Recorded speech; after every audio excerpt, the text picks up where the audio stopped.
UP में यदि आप मुस्लिम हैं, यादव हैं, दलित हैं, ब्राह्मण हैं, जाट हैं, सिख हैं, केवल ठाकुर जो राजपूत वाले होते हैं उनको छोड़कर, तो थोड़ा बच के।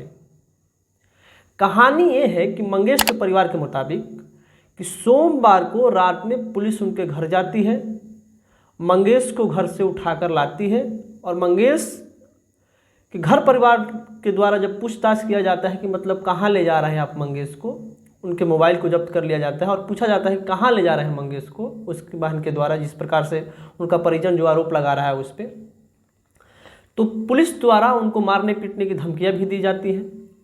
मंगेश यादव को उठा करके पुलिस लेकर चली जाती है।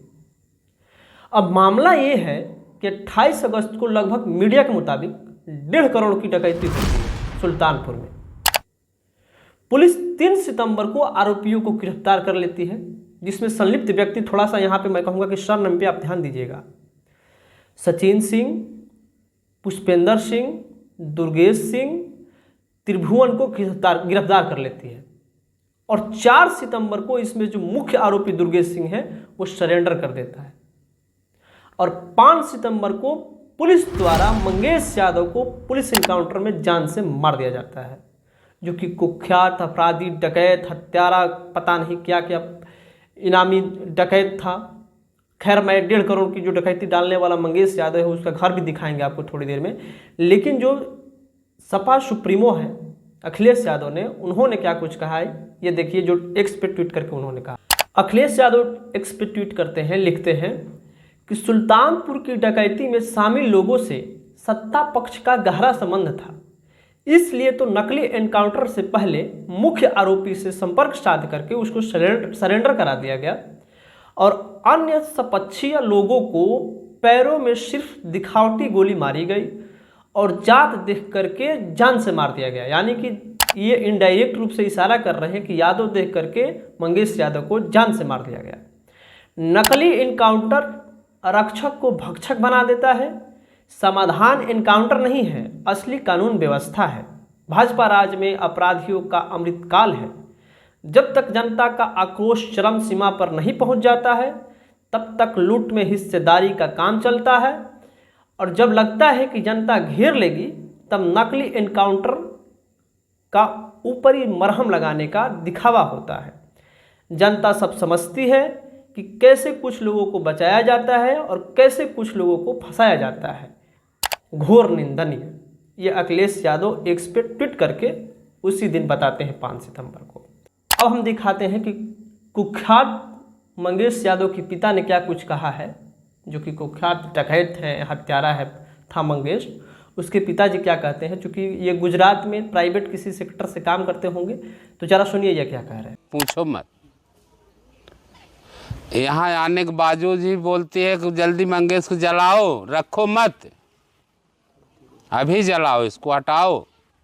फिर यहाँ से फ़ोन किया जाता है अखिलेश को, वो बॉडी को फिर रुकवाते हैं। जब तक उसका पिताजी नहीं आएगा तब तक लाश नहीं जलाने का।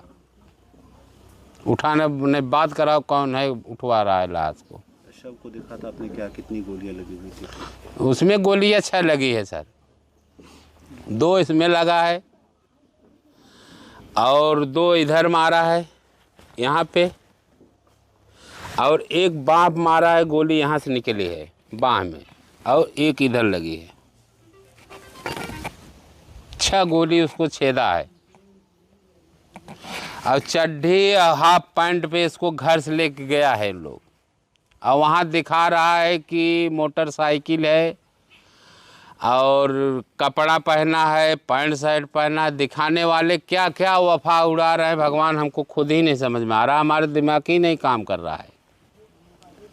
चोरी करने वाला व्यक्ति घर पर नहीं सोया रहेगा, डकैती करने वाला नहीं सोया रहेगा। माँ अब बहन को इन लोग धमकी दे के, धमका के वो हमारे लड़के को ले जाके इन लोग अपहरण करके ख़त्म कर दिए हैं। सर हमारा एकदम दिया भूत गया, हम अब कुछ किसी कहने लायक नहीं है। अब हमसे ज़्यादा ही बुलवाओ मत।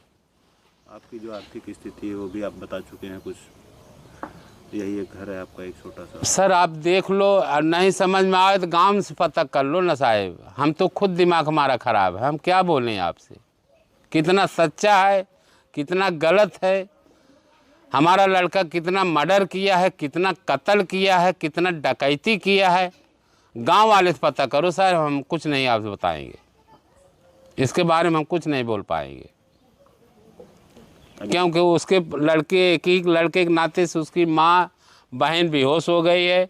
अब जब से मेरा दिमाग भी नहीं काम कर रहा है, हम भी कत्ल करके अपना हम भी मर जाऊँ। अभी उनकी तबीयत ठीक है माता जी? और कुछ नहीं ठीक है, अभी जाया था डॉक्टर, दवा दे के गया है, न खा रही न पी रही है। मेरे भैया को ले गए, इन लोग बोले सुबह में पूछ पाछ करके मैं भेज दूंगा। अब पूछने की संति है, 2 दिन के बाद अपने स्टेडियम रख के और लड़के को बोलते हैं सुल्तानपुर में आओ, अपनी बॉडी ले जाओ, तुम्हारा लड़का मार दिया गया है। अब सोचिए, तो मैं गुजरात से भाग के आता हूँ। उस पर न्यायिक मजिस्ट्रेटियल जांच की बात कही गई है कि सुल्तानपुर में जो एक अधिकारी को इसकी जांच पूरी सौंपी गई है। सीबीआई जांच हो जाएगी साहब, एकदम न्यायालय एकदम सही क्रूप मालूम पड़ जाएगा सर, सच्चाई कितनी है, कितना गलत है हमारा लड़का, अब कितना कत्ल किया है।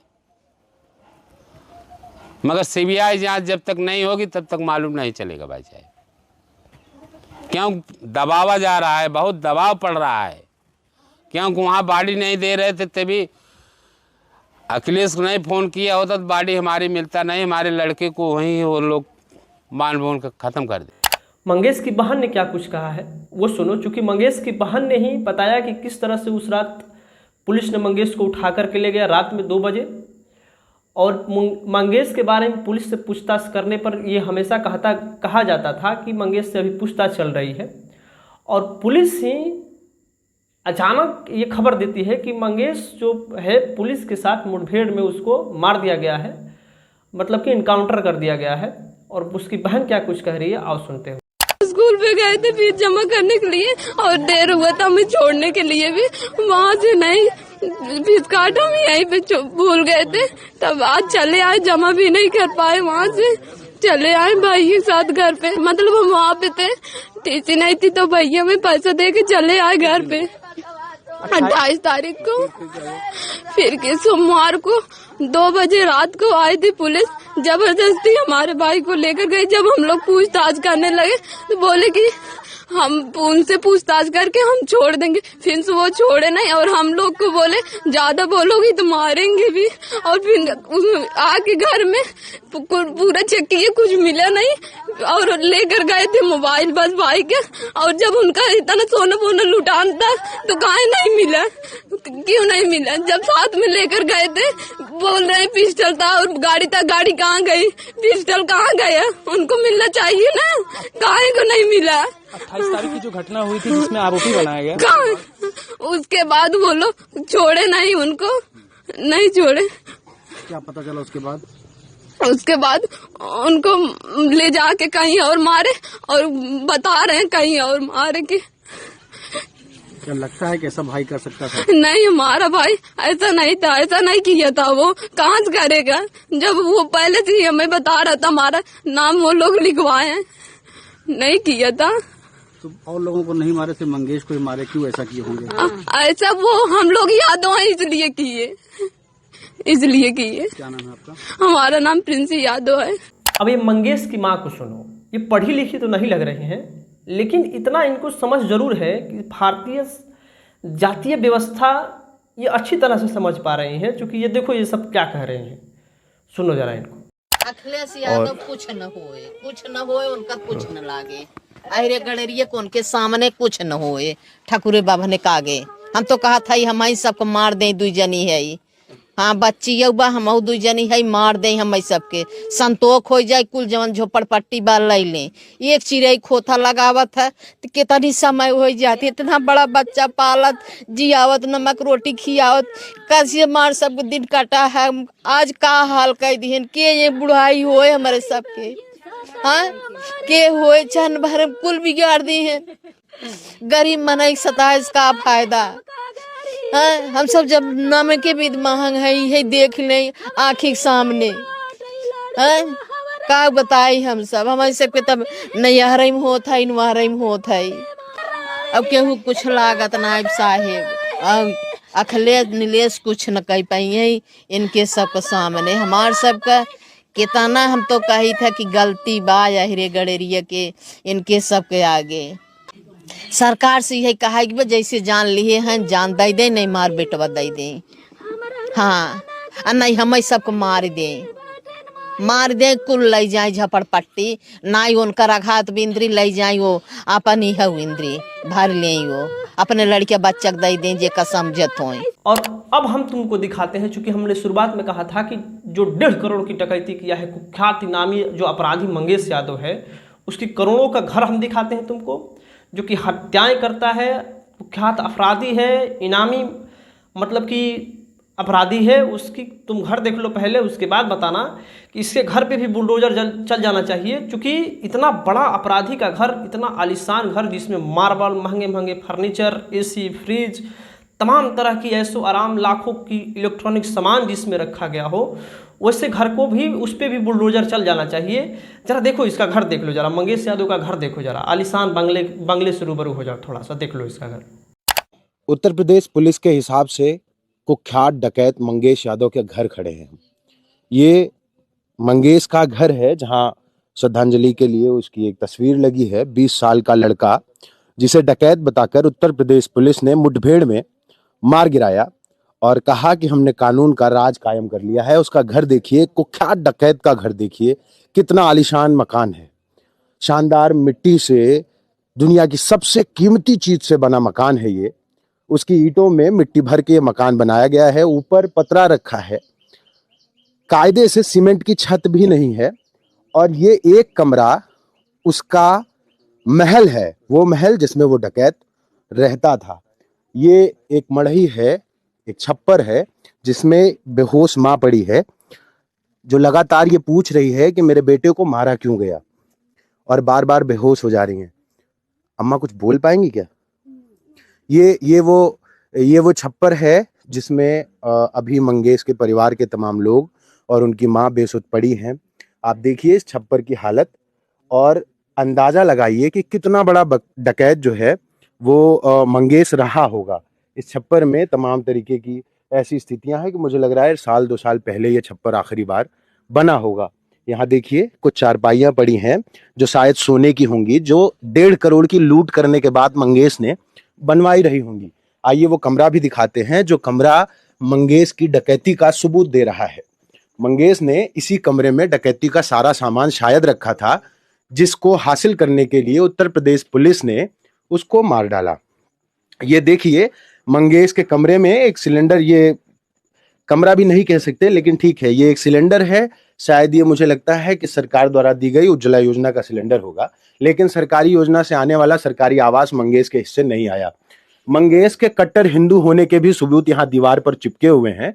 वो हिंदू भी था और बाकायदा उतना ही हिंदू था जितना हिंदू आप किसी को भी कट्टर हिंदू मानने के लिए मानते हो। और ये मंगेश के घर में एक टूटी हुई ये अगेठा है, इसमें दही जमाई जाती है। ज्यादातर आप पाएंगे कि जो किसान जातियां हैं उनके यहाँ इस तरीके के सामान प्रचलित रूप से हैं और ये अपने हाथ से बनता है, करोड़ों की लूट से नहीं आता है। ये ट्रंक है शायद जिसमें लूट का सामान रखा गया होगा और शायद इसी में तलाश रही होगी उत्तर प्रदेश पुलिस, जो उसे नहीं मिला अब तक, जिसमें से 10% ही उसके हिस्से आया है, जो उसके हाथ लगा और व्यापारी तक पहुंचा है। ये मंगेश की लूट से बनाए गए और तमाम साजो सामान है, शायद इसमें भी कोई लूट का सामान रहा होगा जो उत्तर प्रदेश पुलिस तलाश रही थी। ऊपर आप छत देखिए, ये पतरा है, ये बहुत शानदार कीमती पतरा है। मुझे लगता है ये दक्षिण अफ्रीका के जंगलों से बना के लाया गया होगा। शायद मात्र इतने की वजह से कुख्यात डकैत बना दिया गया मंगेश को। उसने जाने कौन सी लूट की थी और जो छुटपुट चोरी और छिनैती की घटनाएं उस पर दर्ज थी, उनसे बनाया गया ये आलीशान महल है। आप देखिए जिसकी जान ले ली डीके शाही और उनकी टीम ने। उस घर में क्या क्या है, ये एक बाल्टी है, देखिए इसमें इनके खाने के थोड़े सामान है, थोड़ा आलू रखा है, टूटे हुए पंखे रखे हैं और ये एक देखिए बहुत बड़ा पंखा ये भी है। ये पंखा देख के आपको अचरज होगा कि एक डकैत ने अपनी कमाई से इतना बड़ा पंखा लगाया। शायद किसी लुटेरे, किसी नेता के घर में इतना बड़ा पंखा नहीं लगा होगा। आप असली हकीकत देखिए कि मंगेश क्या था, आप तय करिए। मैं ये नहीं कहूंगा कि मैं जो कह रहा हूं आप मानिए, आप खुद तय करिए कि मंगेश क्या था। ये मंगेश का घर है, ये मंगेश की स्थिति है और मंगेश का बेसुध पड़ा परिवार है। अभी हम लोगों ने इनके बारे में हम लोग थोड़ा बात नहीं की, जो कि ये डीके शाही जी हैं, इनका ही थोड़ा सा बात होना चाहिए, क्योंकि इन्होंने इतना बड़ा अपराधी का मतलब इनकाउंटर किया है इन लोगों ने, तो इनको भी थोड़ा जो अपराधी को मारे हैं, कुख्यात अपराधी को, इनामी अपराधी को, इन पे भी थोड़ा सा बात होनी चाहिए, क्योंकि ये एक प्रकार का सुपर हीरो है, जो फ्लाइंग जट कह सकते हो इनको। मंगेश यादव को इनकाउंटर किए तो इनके चप्पल में कहीं पे धूल तक नहीं आया, चप्पल पे दौड़ा दौड़ा कर ये पानी में, बरसात में, कीचड़ में उछाल कर मारे हैं और चप्पल पे चले हैं, जिसमें चप्पल में दाग भी नहीं आया है। देखो जरा इनको। और इनके बारे में बता दें मैं तुमको कि इनको 2019 में प्रमोट किया गया था, और इनकी जो धर्मपत्नी है भाजपा में है, भाजपा योगी बाबा जी का बहुत बड़ा उन पर रहम करम है और उनकी मेहरबानी है, रितु शाही जी, ये जो कि मंगेश के इनकाउंटर से पहले इनको बनाया गया था, गोरखपुर का जो बीजेपी मोर्चा का क्षेत्रीय कोषाध्यक्ष कह लो, इन पे इनको नियुक्त किया गया था मंगेश के इनकाउंटर से पहले। अब जो इस देश का गोदी मीडिया है वो क्या इस खबर को कैसे दिखाती है, तुम देखो जरा। मोस्ट वांटेड यादव को, ध्यान देना, मोस्ट वांटेड यादव को योगी जी ने उड़ाया। कैसे किसी विशेष जाति के लोगों को टारगेट करके और बदनाम करने का गोदी मीडिया द्वारा, या यह कह लो कि जी न्यूज़ द्वारा ये साजिश है। इनका इतना हिम्मत है कि ये लोग ये लिख दे कि किसी मोस्ट वांटेड राजपूत या ठाकुर को योगी जी ने उड़ाया, किसी मोस्ट वांटेड ब्राह्मण को योगी जी ने उड़ाया, किसी मोस्ट वांटेड भूमिहार को योगी जी ने उड़ाया। ये नहीं लिखेंगे, ये केवल मुस्लिम, यादव, SC ST के लोगों को बदनाम करते हैं बस। अब तुम कहोगे कि अपराधियों का कोई जाति नहीं होता है, बिल्कुल ये मतलब इन पे जाति राजनीति नहीं होना चाहिए, लेकिन यूपी में जाति को देखकर इनकाउंटर जरूर हो रहा है। तुमको लग रहा है मैं झूठ बोल रहा हूँ? देखो ये 2017 से लेकर 2023 तक 183 लोगों को, अपराधियों को मार दिया गया, जिसमें सबसे अधिक मुसलमानों को मारा गया 61 लोगों को, ब्राह्मण जो कि 18 लोगों को मार दिया गया, गुजर और जाट मिलकर के 15 को मार दिया गया, यादव 14, 13 दलित, 3 गो SC ST, 2 गो सिख, 7 गो OBC समुदाय से और 24 अन्य लोग इसमें शामिल हैं। अब तुम खुद तय कर लो कि इसमें क्या हो रहा है। खैर, अब इस देश में कानून व्यवस्था का कोई मतलब नहीं है। ये सभी जो हैं, मतलब कि ये सुप्रीम कोर्ट है, हाई कोर्ट है, सिविल कोर्ट है, राजनेता हैं, विधानसभा है, राज्यसभा है, लोकसभा है, इन सब का कोई अब मतलब नहीं है। योगी जी अब आ चुके हैं, संविधान का कोई मतलब नहीं है, ये सब संभाल लेंगे। कौन जिएगा कौन मरेगा अब उसकी जाति और उसकी धर्म तय करेगा। कौन घर में रहेगा, कौन झोपड़ी में रहेगा, किसके घर पे बुलडोजर चलेगा, उसकी जाति तय करेगी, उसके धर्म तय करेगा। बाकी तुम्हारे ऊपर है। धन्यवाद। जय हिंद।